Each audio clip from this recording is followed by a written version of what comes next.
Salut, c'est Marco de Top for Fun. On se retrouve aujourd'hui pour la vidéo de test du Huawei Y5 II, le mobile que vous voyez tout de suite devant vos yeux et que je vous ai présenté il y a peu de temps lors de la très traditionnelle et habituelle vidéo de déballage de la boîte que vous voyez en haut à droite de cette image.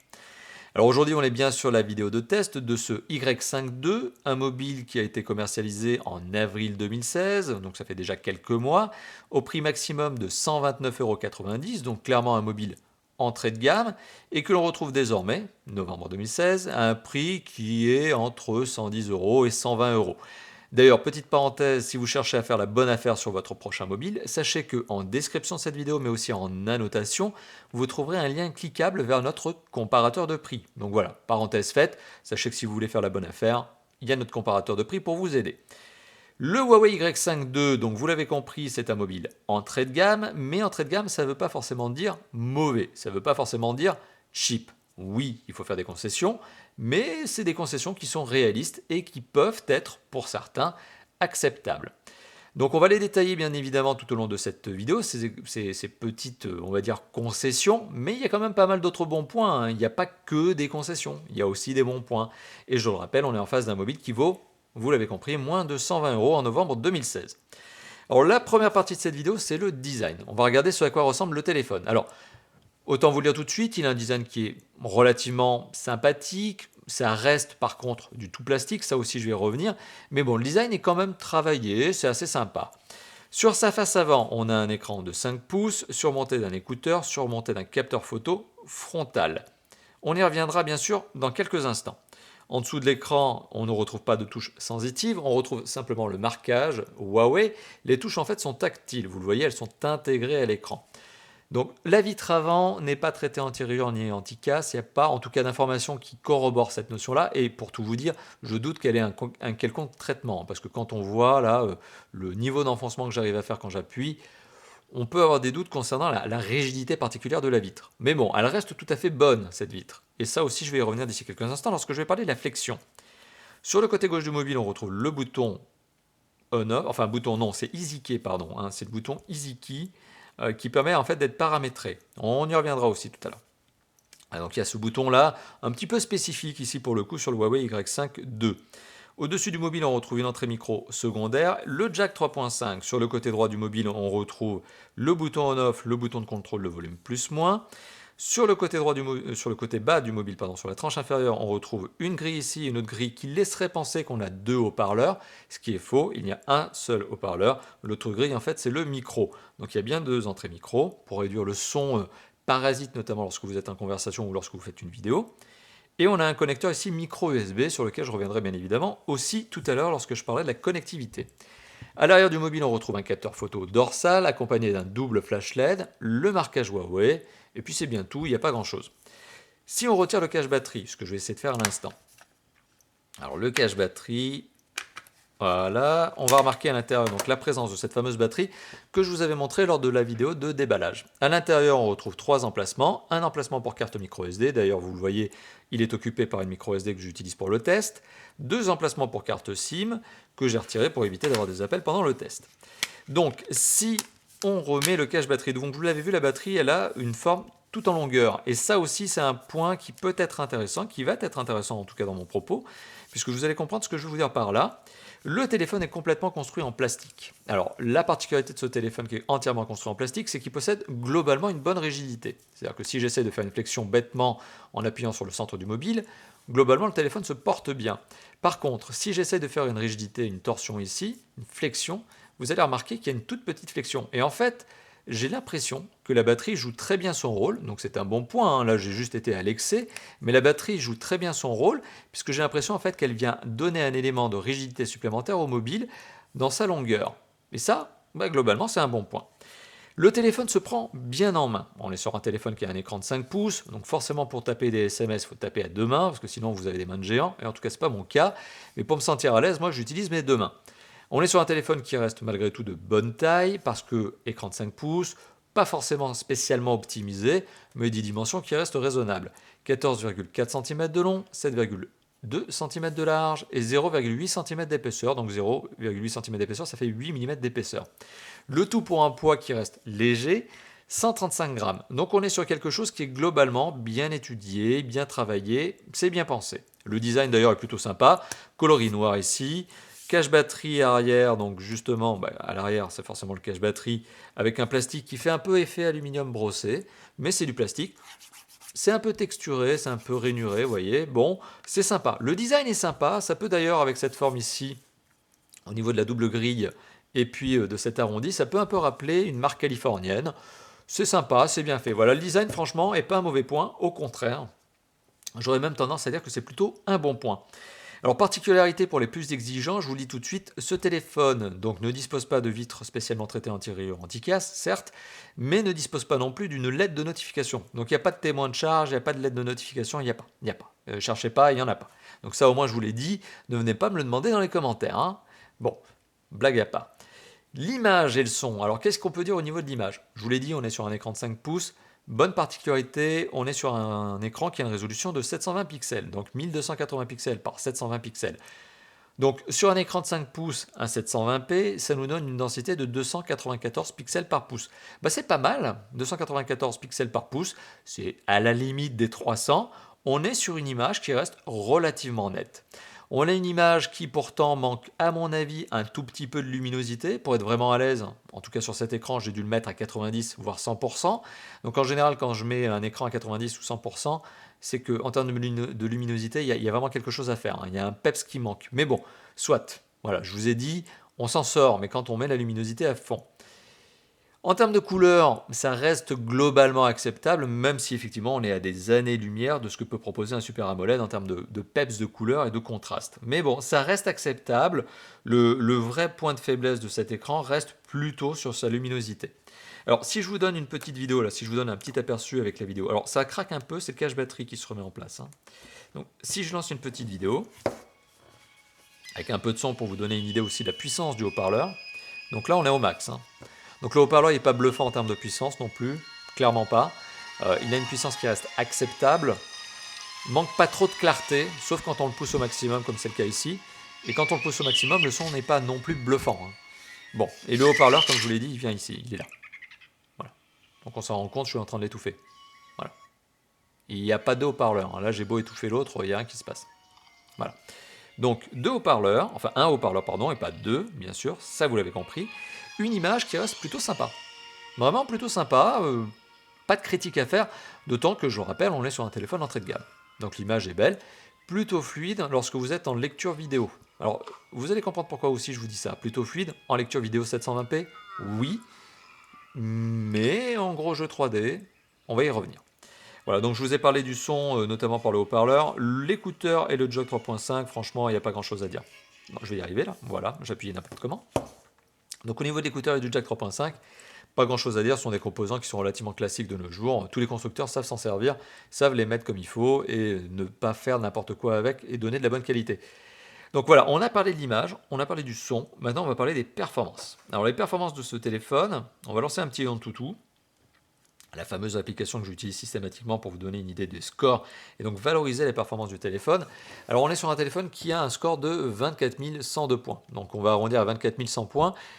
C'est un score d'entrée de gamme, il n'y a pas de bluff. Là, on ne peut pas se tromper, il n'y a pas de triche. C'est clairement un score d'entrée de gamme, c'est pas bluffant. C'est un téléphone qui ne pourra pas faire non plus des miracles. C'est-à-dire qu'en jeu 3D, il y a certains jeux 3D qui vont passer. Les grosses applications, globalement, il n'y a pas de problème. Hein. Vous pouvez tout faire fonctionner en termes d'application. C'est vraiment en termes de jeu où vous allez sentir peut-être le manque.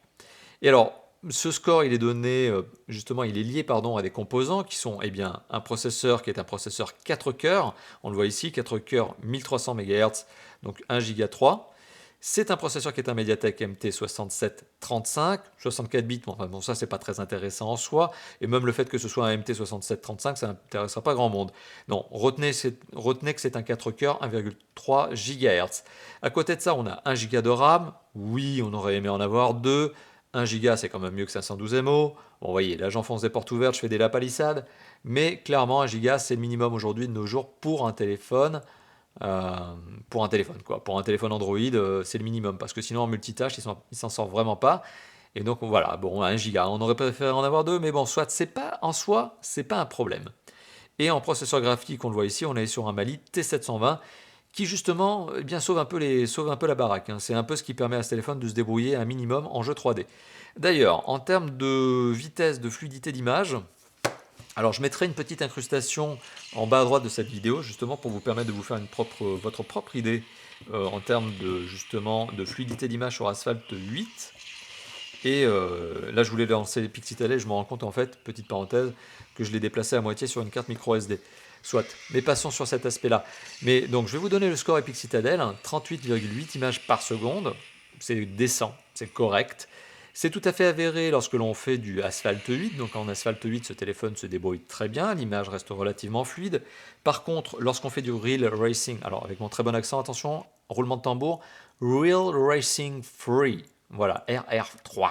Lorsqu'on fait du RR3, eh bien, l'image, elle est clairement pas fluide. Donc voilà, il y a vraiment un contraste. Là aussi, j'essaierai de mettre une petite vidéo ici en bas à droite.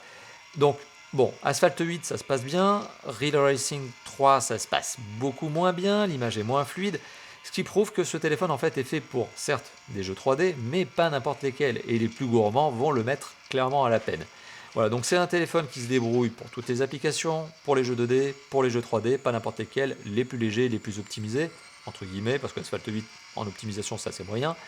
Et ben, les gros jeux 3D, même à partir de Real Racing, le téléphone il va commencer à montrer ses limites. Voilà, donc c'est ce que je voulais justement vous indiquer ici.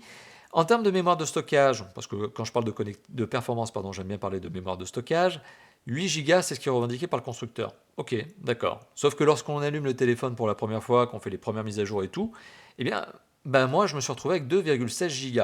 Alors, il y en a quand même beaucoup qui fondent, hein. Il y a même d'ailleurs, moi, je m'attendais plutôt à trouver 4. Mais preuve qu'il y a vraiment une surcouche qui forcément n'est pas blindée d'effets spéciaux, mais qui rajoute du poids. Il y a des applications qui rajoutent du poids.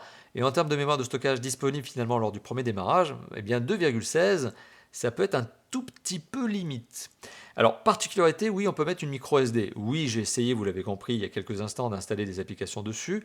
Non, ça ne passe pas. C'est-à-dire que j'ai beau essayer d'avoir justement Asphalt 8 qui va sur la micro SD, ça n'a pas marché. Voilà, donc pour moi, a priori, les applications ne sont pas basculables, ne peuvent pas être installées sur la micro SD. Ça m'étonnerait fort. Alors, certains d'entre vous qui sont peut-être même propriétaires de ce téléphone vont pouvoir soit confirmer, soit infirmer dans la zone de commentaires. Donc lâchez-vous ce que je suis en train de dire. Mais a priori, non, les applications ne peuvent pas être installées sur la micro SD, ni les jeux. Le contraire d'ailleurs m'aurait vraiment étonné.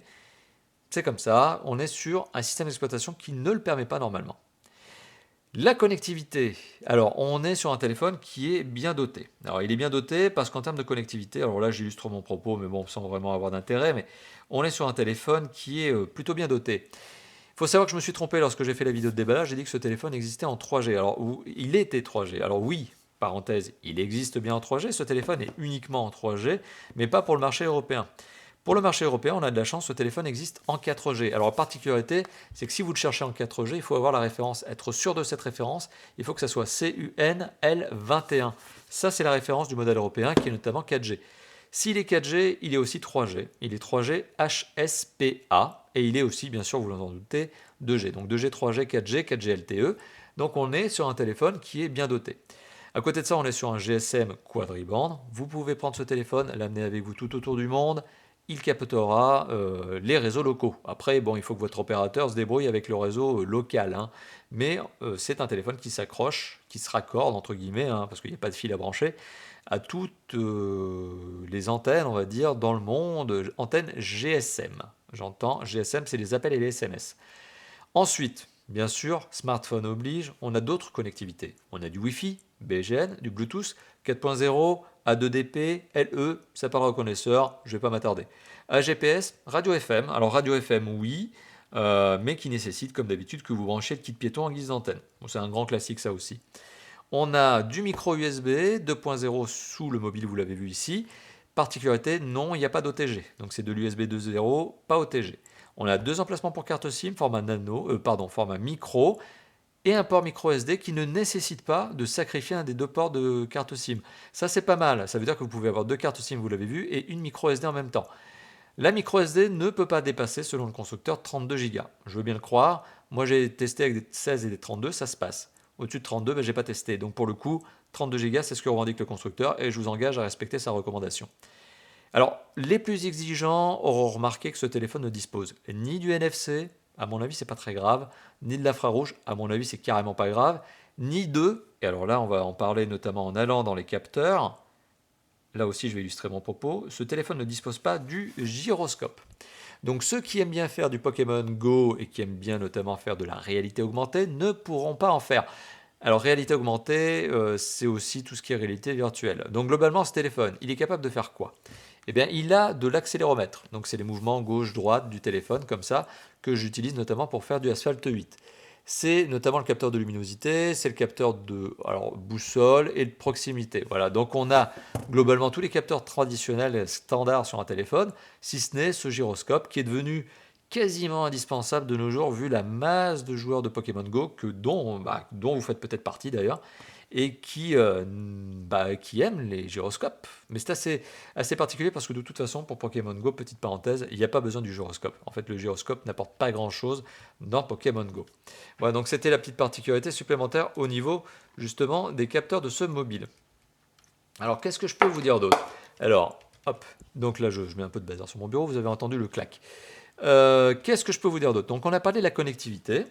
Il y a un point sur la connectivité qui reste à détailler, c'est notamment le DAS. Alors le DAS, qu'est-ce que c'est? Je sais, je me répète, vous qui êtes peut-être inconditionnel des vidéos de Tough for Phone, vous le savez ce que c'est le DAS.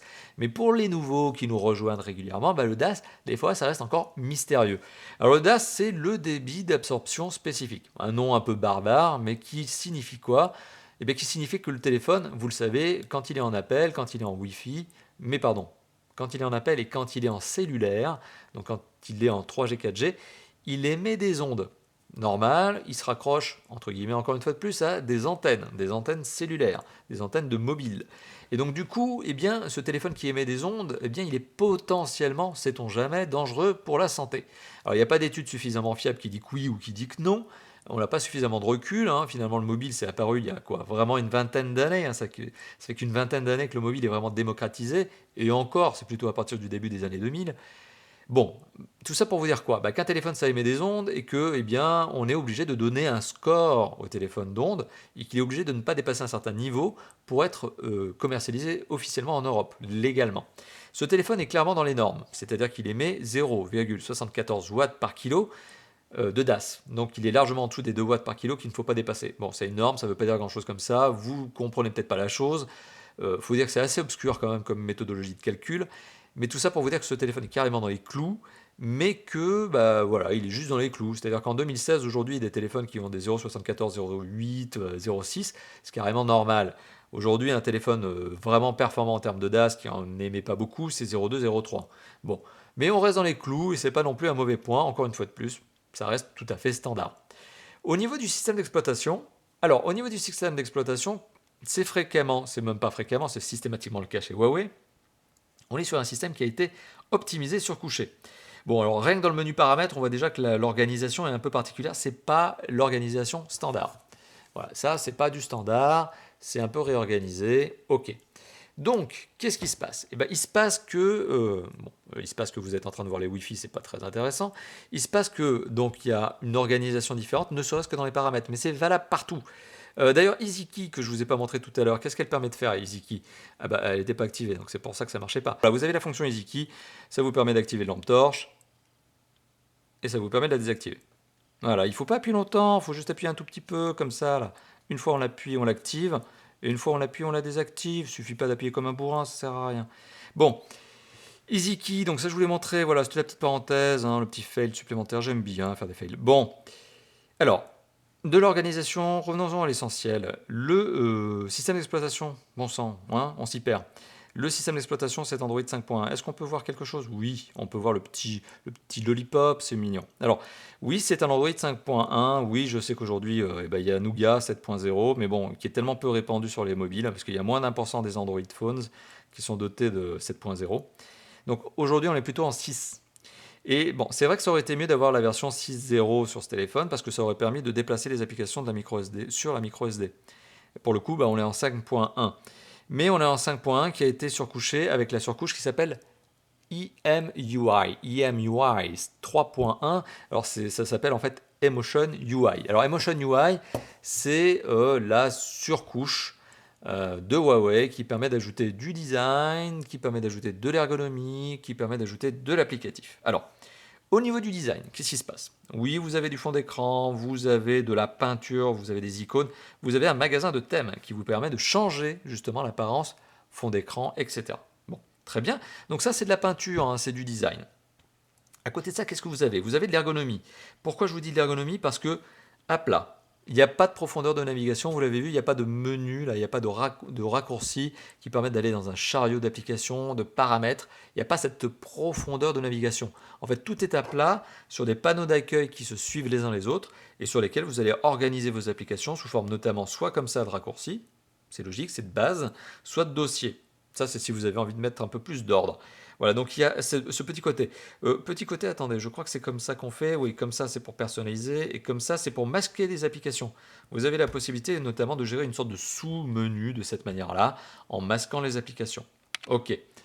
Enfin, c'est pas vraiment masqué, c'est juste réorganisé dans une sorte de profondeur alternative. Vous voyez, donc finalement, il n'y a plus de profondeur de navigation, mais en fait, il y en a une. Bon, c'est la surcouche Huawei, Emotion UI, EMUI 3.1 ici. Donc, ce n'est pas la dernière, mais ça rajoute un petit côté design sympa.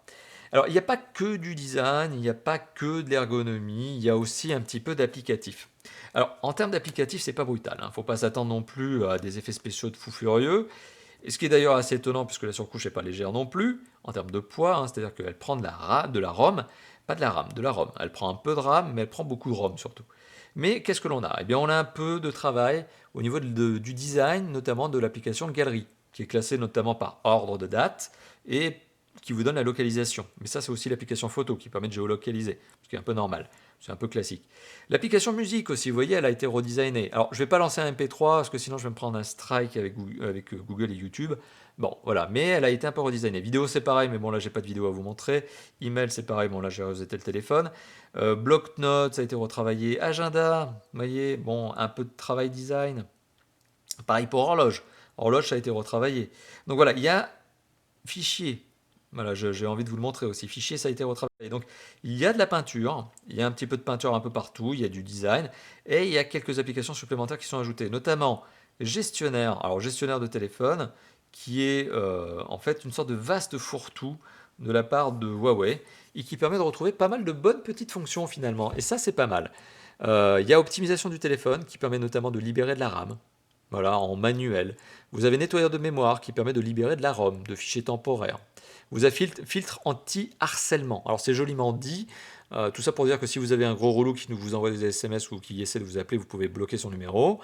Économie d'énergie, vous avez un mode économie d'énergie qui est assez malin pour le coup, avec plusieurs fonctions, plusieurs niveaux en fait. Vous pouvez avoir un mode performance où finalement le mode économie d'énergie n'a rien à faire. Intelligent qui est un peu entre les deux. Ultra, alors là qui est le mode ultra gore qui coupe toutes les connectivités, c'est l'horreur. En fait, vous avez un téléphone de la mode des années 90 qui fait que téléphoner. Vous avez la possibilité de bloquer justement des applications, enfin en tout cas de faire en sorte qu'elles ne soient pas concernées par le mode économie d'énergie. Vous avez aussi l'application d'arrière-plan énergivore qui vous permet de savoir quelles sont les applis qui vous pompent de la batterie. Voilà, donc le mode économie d'énergie, il est pas mal. Gestion des flux, ça permet de savoir au niveau de la data qu'est-ce qui se passe. Centre de notification, de savoir par application qu'est-ce que l'application a le droit de faire, de vous envoyer comme notif. Ne pas déranger, bon ça c'est une application Android de base une fonction Android de base qui permet de savoir quels sont les horaires pendant lesquels on ne doit pas vous embêter et qu'est-ce que l'on a le droit de faire pendant ces horaires. Par exemple, vous pouvez décider qu'entre 2h du matin et 8h du matin, on n'a pas le droit de vous embêter, sauf en appel, on a le droit de vous appeler. Bon, après, un relou qui vous appelle à 3h du matin, il faut peut-être lui expliquer quelque chose. Gestion des bulles de notification, vous avez moyen de savoir, de verrouiller les notifications et de définir aussi un code de verrouillage pour des applications. Alors là, je vais vous montrer un code très malin, 1, 2, 3, 4, qui m'a permis de bloquer Bloc-Notes. C'est-à-dire que Bloc-Notes est verrouillé. C'est-à-dire que maintenant, si je veux aller dans Bloc-Notes, je suis obligé de saisir le code de déverrouillage. Voilà, pour accéder à Bloc-Notes. Bon, comme quoi, petite fonction supplémentaire. Alors, qu'est-ce qu'il y a d'autre? Vmol, absolument inutile. C'est un raccourci vers la boutique de Huawei. Huawei Honor. Alors on a outils, alors qu'est-ce que l'on a dans outils déjà? Météo, alors l'application météo qui a reçu elle aussi un coup de lifting, sympa, voilà, il n'y a pas à se plaindre. C'est bien designé. Alors je voulais mettre un peu de son pour voir s'il y avait un petit bruit, mais non, il n'y en a pas.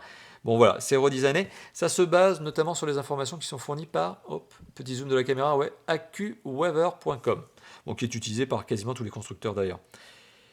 Et qui permet d'avoir une météo plus ou moins fiable. On a quoi d'autre? On a un miroir qui permet juste d'utiliser la caméra frontale pour faire justement un effet miroir, ce qui est à mon sens franchement inutile. Mais bon, soit, ok. Loop, alors qui permet au contraire d'utiliser le capteur photo dorsal pour grossir quelque chose. Pas très utile non plus. Bon voilà, grosso modo. Et lampe torche, je vous l'ai montré tout à l'heure. Oui, voilà. Il n'est pas forcément très utile non plus.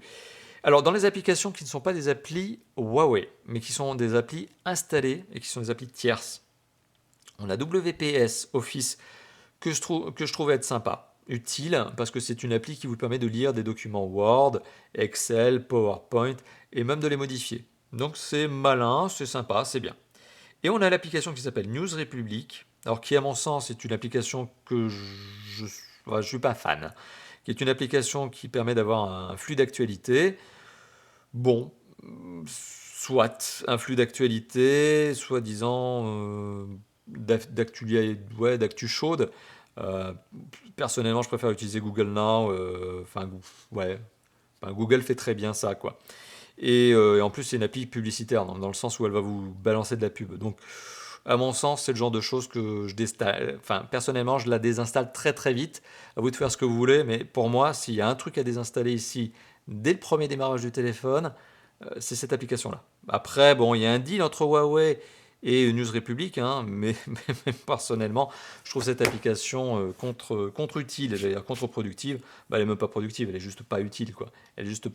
Mais c'est mon avis personnel, encore une fois de plus. Pas bien. Allez, voilà, donc on a fait le tour du système d'exploitation et de la surcouche. Il est temps de passer à deux autres notions. Alors, une notion, mais dans laquelle je vais donner 2 points, notamment l'usage. Alors, quand on parle d'usage du téléphone, on ne va pas s'attarder non plus sur n'importe quoi et n'importe tout. Rien à voir. Surtout et rien. On ne va pas parler notamment des appels et des SMS, on ne va pas parler du fait que le téléphone est capable d'aller sur Internet. Tout ça, ce sont des usages que maintenant tous les smartphones arrivent à faire, arrivent à remplir à merveille. Il n'y a pas de problème là-dessus. Ce sont des fonctions de base d'un smartphone. Par contre, il y a deux fonctions sur lesquelles les smartphones se distinguent clairement de nos jours encore, les capteurs photo et la qualité photo, et la batterie, donc l'autonomie. Alors en termes de capteurs photo, je prends mon petit bonhomme, bonhomme de Fallout, hop, et on va prendre le capteur photo, l'appareil photo. Alors l'application photo, en elle-même, elle est pas mal. Parce que, bon, ok, c'est les fonctions de base, c'est des fonctions de base qui vous permettent de retravailler. D'ailleurs, capteur photo, mais qui permet aussi de faire des vidéos. 720p à l'arrière, ok. Il y a les petits trucs supplémentaires, les petites fonctions supplémentaires pour vous permettre de régler un petit peu justement la prise de vue. C'est pas mal, au niveau de l'appli en elle-même, c'est pas mal. On sent qu'il y a Huawei derrière. Par contre, le téléphone est un entrée de gamme sur lequel, malheureusement, la qualité, c'est pas terrible. L'autofocus est plutôt efficace. Bon, ça c'est déjà pas mal, mais c'est un autofocus qui est central. Donc c'est-à-dire que la mise au point ne se fait que sur le centre. Enfin, en tout cas, en autofocus. Après, vous voyez, vous pouvez le débrayer. Mais ça, a priori, c'est pas l'autofocus. Ça, c'est du focus manuel. Donc ça, je le débraye. Bon. Particularité, je trouve la prise de vue avec le capteur dorsal, donc la photo dorsale, pas convaincante. Franchement, c'est un 8 mégapixels, ça manque de piqué, ça manque de netteté, les couleurs sont clairement explosées, dans le sens où elles sont pas réalistes, quoi. Elles sont pas le reflet de ce que vous avez vous à l'œil nu. Alors je sais qu'un capteur photo numérique en général, ça n'a rien de réaliste, ça reflète jamais la réalité. Comme une caméra avec laquelle je suis en train de filmer ne reflète clairement pas la réalité. Donc notamment cette boîte qui est pourtant bien rouge, qui pète, là je suis sûr qu'à l'image vous êtes en train de l'avoir plutôt orange. Mais c'est pas grave, tout ça pour vous dire que la photo en elle-même, prise avec le capteur dorsal, c'est pas convaincant et c'est même carrément décevant. La photo prise avec le capteur photo frontal. Alors, c'est exactement la même chose. C'est un 2 mégapixels qui est... alors, on sent qu'il essaie de faire des choses. On sent que ce capteur photo, parce qu'il a une surcouche, une application photo qui travaille bien derrière, on sent qu'il essaie de se débrouiller, quoi. On sent que le capteur photo, il n'est pas terrible à la base, mais que l'application, elle est là pour essayer de booster le truc. Et merci Huawei, comme quoi Huawei sait faire son travail. Mais dans la réalité, waouh, la qualité est juste pas bonne, quoi. Non, c'est juste pas bon. D'ailleurs, parenthèse, encore une fois de plus, vous retrouverez 2 échantillons photos sur le site de Top 4 Phone. Donc, c'est-à-dire si vous voulez voir des vrais échantillons photos, pleine résolution, non compressés, non retravaillés ou autres, bah, j'ai mis 2 fichiers natifs, normaux, basiques, sur le site de Top 4 Phone. Donc voilà, bah, je vous engage tout simplement à regarder un petit peu ce que ça donne. Alors, particularité que je ne vous ai pas mentionné parce que j'ai oublié de le dire, il y a bien un flash LED sur l'appareil photo frontal. Donc l'appareil photo frontal, ici le selfie 2 mégapixels, est bien accompagné d'un flash LED. Alors c'est presque donner de la confiture au cochon finalement, vous voyez. Alors non pas que je vous traite vous de cochon, c'est pas ce que je suis en train de dire, je parle du capteur photo. C'est presque une bêtise de donner un capteur photo de 2 mégapixels, qui est déjà pas bon, un flash LED, puisqu'au final, à quoi ça sert? Ça sert juste à vous balancer un bon coup de flash dans la tête, qui va vous rendre tout blanc, tout pâle, et puis à prendre une photo derrière qui va être clairement dégueulasse. Donc bon, c'est vraiment pour dire qu'il y a un flash LED, quoi, parce que dans la réalité, clairement, les capteurs photo de ce téléphone, moi, je les trouve pas convaincants. À vous de me dire si vous êtes propriétaire de ce téléphone. D'ailleurs, si vous l'êtes, lâchez-vous dans les commentaires, donnez-moi votre avis sur ce mobile. Mais moi, a priori, enfin, c'est même pas a priori, hein, c'est après test, je vous le dis, euh, qualité photo, niette. Voilà, pas convaincant. Au niveau de l'autonomie, alors c'est pas bon, c'est pas mauvais. Pour l'autonomie, voilà, c'est une réponse de Normand. Salut à nos amis normands d'ailleurs au passage. On est sur un téléphone qui a une batterie donc de 2200 mAh. C'est clairement, on va dire, un minimum syndical pour un téléphone comme ça. En dessous de 2000, ça aurait été une bêtise. 3000, ça aurait été mieux, mais bon, on peut pas trop en espérer non plus. C'est une batterie de 2200 mAh qui est adaptée à ce téléphone, qui est pas trop énergivore, à part pour l'écran, parce que vous allez devoir le booster à 100% ou 90 ou 80% de luminosité pour être à l'aise, mais le téléphone en lui-même n'est pas énergivore, il n'est pas gourmand outre mesure. Donc c'est un téléphone qui tiendra parfaitement la journée avant d'être rechargé, à moins d'être tout le temps sur un jeu 3D, mais enfin bon, même comme ça, le téléphone se comporte bien. C'est un téléphone qui, pour 1 heure de vidéo, avec toutes les connectivités allumées, un Bluetooth, Wi-Fi, la totale, 4G, tout, c'est 1 heure de vidéo, c'est entre 20 et 22% de batterie consommée. Donc on est dans les bons standards. Il n'y a pas de vrai problème là-dessus. Au contraire, ça reste un point, c'est pas un bon point, c'est un point normal, classique. Voilà, bon. Donc on a fait le tour de l'usage de ce téléphone et il est temps d'arriver à la conclusion de cette vidéo et de vous dire ce que je pense de ce téléphone. Alors, est-ce que le Huawei Y5 II est un bon mobile ou pas? Alors, c'est un bon mobile si on prend en considération son prix. Forcément, parce que si on ne prend pas en considération son prix et qu'on demande si c'est un bon mobile, bah, c'est un entrée de gamme, donc on ne va pas non plus s'extasier. Mais pour son prix, de moins de 120 euros désormais en novembre 2016, bah, il n'y a pas grand-chose à critiquer, il n'y a pas de vrais fondamentaux qui me permettent de vous dire que ce téléphone n'est pas bon. Au contraire, c'est un bon mobile pour son prix. C'est une bonne entrée de gamme. C'est globalement une bonne affaire. C'est un mobile qui a un bon design, c'est un mobile qui a un bon écran, 720p, pas de critique à formuler là-dessus. C'est un mobile qui a alors j'allais dire de bonnes performances. Non, non, non, en fait non. C'est pas des bonnes performances, c'est des performances faibles qui suffisent quand on n'est pas trop exigeant. Mais clairement, gros jeu 3D, alors là non, c'est niet. C'est un téléphone qui a une bonne connectivité. Par contre, un système d'exploitation qui, ça aurait été cool s'il avait été mis à jour en 6.0. Franchement, ça aurait été le top du top. Mais malheureusement, il est en 5.1. Il y a une bonne surcouche par contre qui donne un bon coup de design. Heureusement, voilà, mais bon, c'est vrai que c'est dommage. Ce 6.0, ça aurait vraiment, je pense, encore boosté mon appréciation du téléphone. Ça m'aurait rendu ce téléphone encore plus sympathique. Mais bon, voilà, le système d'exploitation c'est sympa, ça va encore. Dommage pour le 6.0. En termes d'usage, par contre, ça je viens de le dire, en termes de qualité photo, c'est clairement non. C'est très mauvais à mon avis. Et en termes d'autonomie, bah, c'est correct et c'est ni bon ni mauvais. Finalement, l'autonomie, elle est standard, quoi. Voilà, donc oui, oui, clairement, vous l'avez compris, pour son prix, c'est un mobile que je peux vous recommander. C'est d'ailleurs en termes d'entrée de gamme à 120 euros, donc entre 100 et 120 euros, plutôt 110 et 120 d'ailleurs, parce que 100 euros, on n'arrive pas à le retrouver à 100 euros ce téléphone. Entre 110 et 120 euros, c'est un mobile qui vaut clairement son prix et qui, à mon avis, fait clairement partie des bonnes affaires de la fin d'année 2016 sur ce type de prix, sur ce positionnement précis. Parce que si vous voulez des entrées de gamme et que vous avez quelques dizaines d'euros supplémentaires, il y a mieux, même chez Huawei Honor, hein. Il y a notamment le Honor 5C qui est très sympa et qui vaut dans les 180 euros, 170, 180 euros. Vous voyez, donc, mais il faut quand même rajouter un petit billet supplémentaire et c'est pas forcément ce que l'on a envie de faire quand on achète ce mobile. Donc, quoi qu'il en soit, vous l'avez compris, conclusion est faite. Ce téléphone est sympathique pour son prix et oui, je le recommande pour son prix. mais forcément, et c'est ce que je disais en préambule de cette vidéo, il faut savoir faire des petites concessions. Voilà. Merci d'avoir vu cette vidéo. Maintenant, je ne vous engage qu'à faire qu'une seule chose. Non, je dis une bêtise. Plusieurs choses. Premièrement, je vous engage tout simplement à commenter dans la vidéo. Lâchez-vous. Si vous êtes vous-même utilisateur de ce téléphone, donnez-moi votre avis. C'est ce qui compte. Donnez-moi votre avis. Donc, à moi, certes, vous allez me le donner, mais vous allez aussi le donner à toutes les personnes qui vont voir cette vidéo. Comme quoi, je ne suis pas le seul à donner un avis. Il faut aussi que toute la communauté d'Auto4Phone s'exprime. Finalement, c'est la multiplicité d'avis qui permettra aux différentes personnes qui verront cette vidéo de choisir vraiment leur mobile. Donc donnez-moi votre avis, donnez-nous votre avis. Autre point, si cette vidéo vous a plu, bien sûr, il y a le petit pouce bleu ici qui fait plaisir, le petit pouce bleu des familles. N'hésitez pas, hein, lâchez-le, ça fait plaisir. Et enfin, vous pouvez bien sûr vous abonner à notre chaîne YouTube. Ça aussi, ça fait plaisir. On est aujourd'hui à plus de 96 000 abonnés. Aujourd'hui, c'est novembre 2016.